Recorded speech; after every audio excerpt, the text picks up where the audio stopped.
This is transgeneration. I don't care if you're 104 or 14 or 4. Everybody who lives and breathes the free air of America owes an everlasting debt of thanks and gratitude to every man and woman who ever put on the uniform of the United States military, and we should never ever forget. Let's don't celebrate veterans just on Veterans Day. Let's don't celebrate veterans just on the 4th of July or Memorial Day or any other patriotic day that we set aside and celebrate and have services. Let's do the things Tom mentioned. I have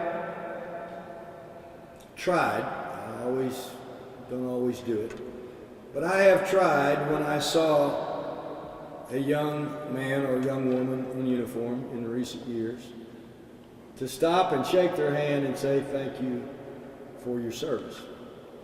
Whether it's in an airport, whether it's in a McDonald's, whether it's on a street corner. And I commend to all of you the same conduct. Little bitty amount of effort on our part. Very, very small percentage of our time is taken when we do that.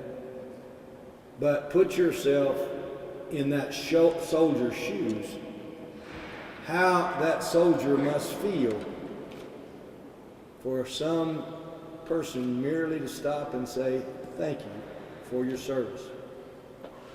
That's about all we can do to let them know how much they are appreciated. But not just the soldier in uniform. Numerous picnics, numerous outings, numerous events. You will run across people with a cap on. World War II vet, Vietnam vet, Gulf War vet, Korean War vet. Take time to do the same thing to that vet who's no longer in uniform, but through some display has caused you all to understand and appreciate that this was somebody who wore our uniform. If we do that more often than just 3 or 4 patriotic days a year, it becomes a habit. And once it becomes a habit, it becomes a custom. And when it becomes a custom, then all of our people will take heed and follow your example. You see, what people in uniform do for us can never properly be measured or thanked. We should never let it be old hat when those men and women in uniform come home. We should never say, well, that's just normal and take it for granted. We should never get tired of welcoming all of those folks back with open arms and a hearty thank you. We shouldn't fall in, for different reasons, to the same trap that we've fallen into before with other soldiers. He said, with a good conscience, our only sure reward, with history the final judge of our deeds.